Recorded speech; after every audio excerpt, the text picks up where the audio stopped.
Hey, church family. I'm really thankful this morning to be able to share with you about my trip this summer. Really thankful for you guys supporting me to be able to go and experience this trip. I'm not able to make it this morning in person, so that's why I'm making this video, but I'm still thankful to be able to share with you. So, just for a little background about what we did and who we went with, I went for about 12 days to a southeast portion of Indonesia with the Austin Stone Community Church. It's the church that I go to at UT Austin. And I went with six other brothers and sisters, including Zin, who should be here. And yeah, and it was a great experience to just partner with long-term missionaries who are currently in Indonesia with World Venture. And what we did was we were a short-term team that supported them by kind of acting like as tourists who just wanted to know the culture of Indonesia better, and through that build relationships with unreached people groups who could later be reached and develop those relationships with the long-term team. So one thing that God taught me during this trip was humility. I'm the type of person who likes to have things figured out, planned out. I actually learned this about myself pretty recently, but I have a high sense of purpose when I do things. I need to know, why am I doing this? What is the long-term goal? Like, does this even matter? And so when we first started planning and preparing for this trip, our model was very biblical. It was based off of Luke chapter 10, where Jesus sends his 72 disciples out in twos, reaching villages and reaching people to find people of peace and homes of peace who would later multiply the gospel through them. And it sounded great. I was like, man, there's a plan. It's clear. It's biblical. Let's go.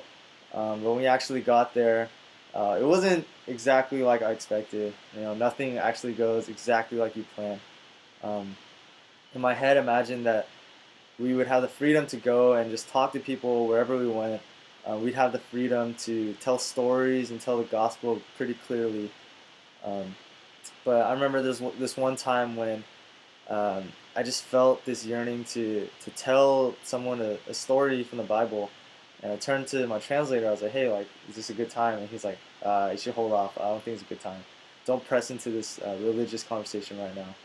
And to me, I was like, what? Like, why am I here? Like, my supporters back home, they're expecting me to pour into these unreached people and, like, expect to hear stories of fruit.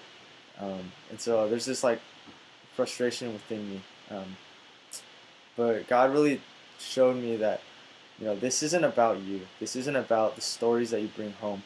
This isn't about the successes that you have. This is about my glory and how I will show these people on my own plans and in my own way. So I'm still working towards that. I'm still learning to trust God in all that I do, but learning to follow the lead of the long-term team was a huge part of my trip, and even discerning future steps for missions and ministry in the future.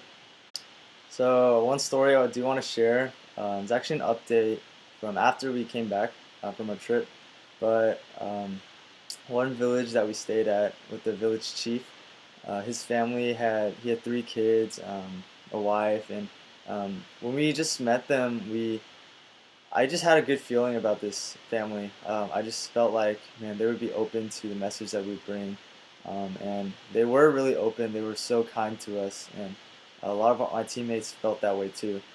Um, and so, after we left, we weren't able to go too deep into the conversations, but they invited the long-term team to go back with them to enjoy a post-Ramadan feast with them, and it's a celebration feast when they break the fast of Ramadan.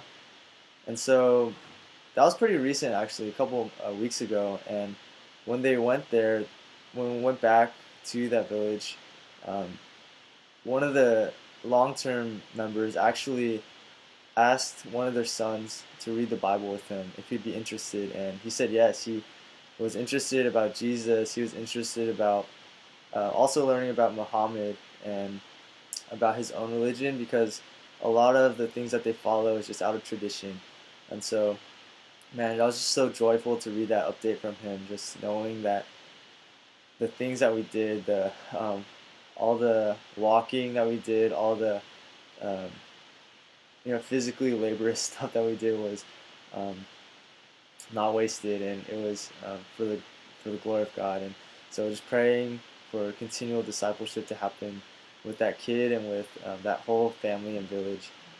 So, a couple things you can be praying for now are for wisdom and for strength for the long-term team as they continue the ministry there, for openness and for teachable hearts among the unreached people in Indonesia.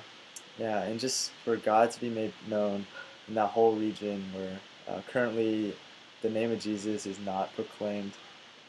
And for myself to consider, going back sometime, and I would just love just to talk to more people, more of you, about the experiences that I have, because there's so much more to share.